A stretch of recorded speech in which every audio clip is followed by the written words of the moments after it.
ছোট্ট একটা মাছি, যাকে আমরা ব্ল্যাক সোলজার ফ্লাই নামে চিনি, অনেকে কালো সৈনিক মাছিও বলেন, আবার কেউ কেউ প্যারেট পোকাও বলেন। তো এই ব্ল্যাক সোলজার ফ্লাই থেকে আমরা পাই হচ্ছে লার্ভা। এই লার্ভাগুলো পৃথিবীতে কোটি কোটি টন বর্জ্যকে খেয়ে সেখান থেকে মানবজাতির হিউজ পরিমাণ বা একটা অনেক বিশাল উপকার করে যাচ্ছে। সেটা হচ্ছে একই বর্জ্যকে পরিষ্কার করছে, প্লাস সেখান থেকে যে আমরা লার্ভাগুলো পাচ্ছি, এই লার্ভাগুলো ভালো প্রোটিন সোর্স অথবা হাঁস, মুরগি ও মাছের বিকল্প খাদ্য। এছাড়া এখান থেকে এই লার্ভার বা প্যারেট পোকার যে শেষের স্টেজ, যেটা সেই স্টেজটা হচ্ছে পিউপা। এবং যখন এরা এই লার্ভাগুলো পিউপায় রূপান্তরিত হয়, সেখান থেকে এরা একটা শক্ত খোলস তৈরি করে, যার মধ্যে এই লার্ভাগুলো লুকায়িত থাকে এবং পরবর্তীতে মাছি হয়ে উড়ে যায়। তো এই খোলসটার ভ্যালু অনেক। যদি আমরা এটাকে কাজে লাগাতে পারি, এখান থেকে অনেক উপকার পাইতে পারি। আর কি কি উপকার পাইতে পারি সেই জিনিসটা আপনাদেরকে আমি মূল ভিডিওতে দেখাবো। তো চলুন তাহলে কথা না বাড়িয়ে চলে যাই মূল ভিডিওতে।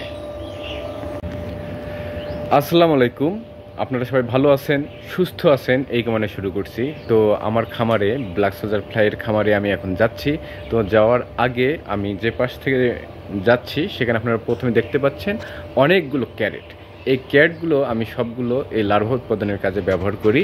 তো কিছু কিছু ক্যারেট খালি হচ্ছে, এখানে আমি রাখতেছি, আবার এদের মধ্যে আমি 5 ডল দিয়ে দিচ্ছি, সেগুলো বড় হচ্ছে, আবার হারভেস্ট করতেছি। এভাবে প্রতিনিয়ত এই ক্যারেটগুলো খালি হচ্ছে আবার ভরে যাচ্ছে। ব্ল্যাক সোলজার ফ্লাইয়ের আমরা যে লার্ভাগুলো পাই, এই লার্ভাগুলো আপনারা সকলেই জানেন, বিশেষ করে যারা আমার চ্যানেলে নিয়মিত ভিজিট করে থাকেন তারা জানেন যে ব্ল্যাক সোলজার ফ্লাইয়ের কী কাজ, এটা আমরা কি কাজে ইউজ করি। ব্ল্যাক সোলজার ফ্লাইয়ের লার্ভাগুলো যদি আমরা ঠিকভাবে ইউজ করি এবং এর চাষ করতে পারি, যদি আমাদের কাজে লাগাইতে পারি, তাহলে যেটা হয়, পোলট্রি ফার্মে মাছের ঘেরে বা পুকুরে আমরা এর লার্ভাগুলো ব্যবহার করি, হাঁসেও ব্যবহার করা হয়। সেখানে ব্যবহার করলে ফিড কস্টিং কমে যায়। তখন আমাদের এই প্রজেক্টগুলোতে যে ফিডের অতিরিক্ত একটা কস্টিং হয়, এই কস্টিংয়ের হাত থেকে আমরা রক্ষা পাই। তো এই লার্ভার যে শেষের যে স্টেজটা, যেটা সম্পর্কে আপনাদেরকে আজকে বলতে চাচ্ছিলাম, সেটা হচ্ছে পিউপা। এখানে কিছু পিউপা রাখা আছে। তো এই পিউপাগুলো যদি আপনারা খেয়াল করেন তাহলে দেখতে পাবেন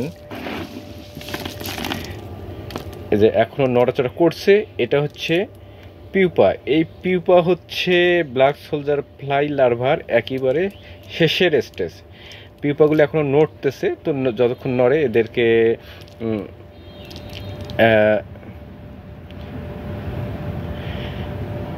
তো যখন এরা মাছি হয়, মানে এই ব্ল্যাক সোলজার ফ্লাইয়ের পিউপা থেকে যখন মাছি হয়, মাছি দেখাচ্ছি, এই যে এখানে দেখতে পাচ্ছেন মাছি, এই যে একটা মাছি দেখতে পাচ্ছেন। আসলে আমার ওই দিক থেকে, আমি যে দিক থেকে ক্যামেরা ধরছি তার বিপরীত থেকে সূর্যের আলো আসতেছে জন্য মাছি ঠিকভাবে বোঝা যাচ্ছে না। তো এই যে মাছি দেখতে পাচ্ছেন, এই মাছিগুলো হচ্ছে এই পিউপাগুলো থেকে।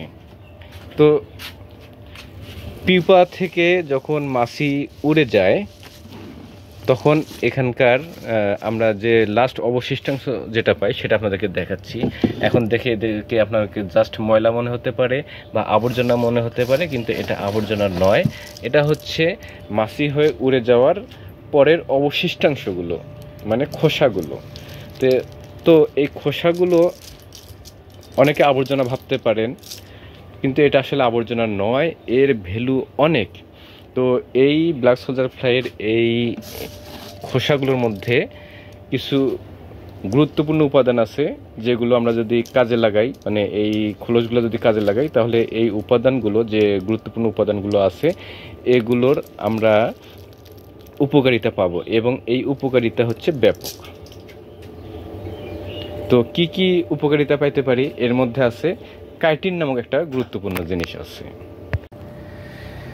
কাইটিন নামক যে গুরুত্বপূর্ণ জিনিস আছে, এটা প্রাণী দেহের জন্য খুবই উপকারী। শুধু প্রাণী দেহ না, এটা গাছের জন্য খুব উপকারী। যদি আমরা এই এই খোসার গুঁড়ো গাছে ব্যবহার করি, তাহলে গাছের রোগ প্রতিরোধ ক্ষমতা অনেক বেড়ে যাবে। আর হচ্ছে গাছে ব্যবহার না করে যদি একে আমরা ফেলায় না দিয়ে আমাদের হাঁসকে বা মাছকে এটা খাওয়াই, ফিড বানিয়ে খাওয়াই, তাহলে এই কাইটিনের কারণে মাছের রোগ প্রতিরোধ ক্ষমতা অনেক বেড়ে যাবে এবং তাদের যে ইমিউনিটি সিস্টেম বা ইমিউন সিস্টেম আছে, এই ইমিউন সিস্টেম বা রোগ প্রতিরোধ ক্ষমতা অনেক বেড়ে যাবে। তখন হবে কি, তাদের রোগবালাই কম হবে, আমাদের ঔষধ কম লাগবে এবং ব্যাপক একটা অর্থনৈতিক সাশ্রয় ঘটবে। তো এই ব্ল্যাক সোলজার ফ্লাইয়ের আসলে বহুবিধ দিক আছে। এটা শুধু যে হাঁস, মুরগি, মাছ বা এই কারণেই ব্ল্যাক সোলজার ফ্লাই কাজে লাগে এমনটা নয়। বর্তমানে শিল্প প্রতিষ্ঠানেও এর ব্যবহার আছে। হয়তোবা বাংলাদেশে এটার ব্যবহার করতেছি না আমরা, এটার কারণ হচ্ছে এটা বাংলাদেশে এখনও হাঁটি পা অবস্থায় আছে এবং এই সুযোগগুলো যদি আমরা ঠিকভাবে কাজে লাগাতে চাই তাহলে আমাদেরকে অনেক বিগ ইনভেস্ট করতে হবে। তো এখনও সেই রকম বিগ ইনভেস্টর এখানে আসে নাই, যে কারণে এই সুযোগগুলো এখনই আমরা নিতে পারবো না। এটা শুধুমাত্র তখনই আমরা পাবো যখন বড় বড় ইনভেস্টররা এখানে আসে। তো এখন বড় ইনভেস্টরদের কথা এখানে বলতেছি না, আমরা ব্ল্যাক সোলজার ফ্লাই নিয়ে এদেশে আমরা কাজ করে যাচ্ছি যারা, তারা সবাই খুবই ক্ষুদ্র উদ্যোক্তা। তো আমাদের মধ্যে বা আমরা এই খোলসার থেকে কিভাবে উপকারিতা পাইতে পারি সেটা আপনাদেরকে আজকে আসলে বলতে চাচ্ছিলাম। তো অনেকে এই খোসাটা ফেলাই দেন, আমি এটা জানি, অনেকে এই খোসাটা ফেলাই দেন। তো খোসাটাকে আমরা যদি না ফেলাই দিয়ে এটাকে আমরা মাছের খাদ্য বা মুরগির খাদ্য হিসেবে তৈরি করি তাহলে আমরা এখান থেকে একটা ভালো টাকার সাশ্রয় ঘটাতে পারবো। কারণটা হচ্ছে এটা তো আমরা ফেলাই দিচ্ছিলাম, এটা আবর্জনা হিসেবে ফেলাই দিচ্ছিলাম, কিন্তু এটা ফেলাই দেওয়ার দরকার নেই। এটা আপনারা খাদ্যে ব্যবহার করতে পারেন এবং খাদ্যে যদি ব্যবহার করতে পারেন সেক্ষেত্রে আপনাদেরকে মানে যেভাবে এটাকে ব্যবহার করতে হবে, এটাকে আপনাদেরকে গুঁড়া করতে হবে, গুঁড়া করে খাদ্যের সাথে মিশিয়ে তারপর ব্যবহার করতে হবে। তাহলে আপনারা এর আর কি বেনিফিটটা নিতে পারবেন। যদি এই খোসাটাও আপনারা ঠিকভাবে ব্যবহার করতে পারেন তাহলে যেটা হবে যে আপনার ফিড কস্টিং কমে গেল, আর এটা এতদিন ফেলাই দিতেন এটাও কাজে লাগলো, ব্ল্যাক সোলজার ফ্লাইয়ের উৎপাদন খরচ আপনাদের আরও কমে যাবে এবং যেটা হবে মুরগিতে রোগ কম হবে, মাছের রোগ কম হবে। আর আপনারা যদি গুঁড়ো করতে না পারেন সেক্ষেত্রে আপনারা যদি কেউ সবজি চাষের সাথে জড়িত থাকেন আপনারা সবজির ক্ষেত্রে এটা ব্যবহার করতে পারেন। আপনাদের তাহলে সবজি ক্ষেত্রে যে রোগবালাই সবসময় বেশি হয়ে থাকে এই রোগবালাইটা হবে না এবং আপনাদের কীটনাশক স্প্রে কম করতে হবে। তো এটা গেল অনেক বড় একটা দিক, কিন্তু এটাকে ছোট করে দেখা যাবে না। কারণ হচ্ছে আমরা যারা ব্ল্যাক সোলজার ফ্লাই চাষ করি তারা এখান থেকে অনেক খোসা পাই। প্রথম দিকে আমি এই খোসাগুলো ফেলাই দিতাম, তো এখন আর ফেলাই দিই না, এগুলো আমার অনেক কাজে লাগে এবং বড় একটা সাপোর্ট দেয়। এটা যখন আমি মাছে এবং মুরগিতে ব্যবহার করছি, এখন মূলত ব্যবহার করছি মাছে, এতে যেটা দেখা যাচ্ছে আমার ফিড কস্টিং আগের থেকে আরও কমে গেছে, মাছের গ্রোথ ভালো হচ্ছে। তো আজকে আপনাদেরকে আমি এই বার্তাটাই দিতে যাচ্ছিলাম যে ব্ল্যাক সোলজার ফ্লাই আপনারা যারা চাষ করতে চাচ্ছেন বা করতেছেন তারা এই খোসাটা কখনোই নষ্ট করবেন না, খোসাটাকে ব্যবহার করবেন, তাহলে এখান থেকে আপনারা আরও উপকৃত হবেন।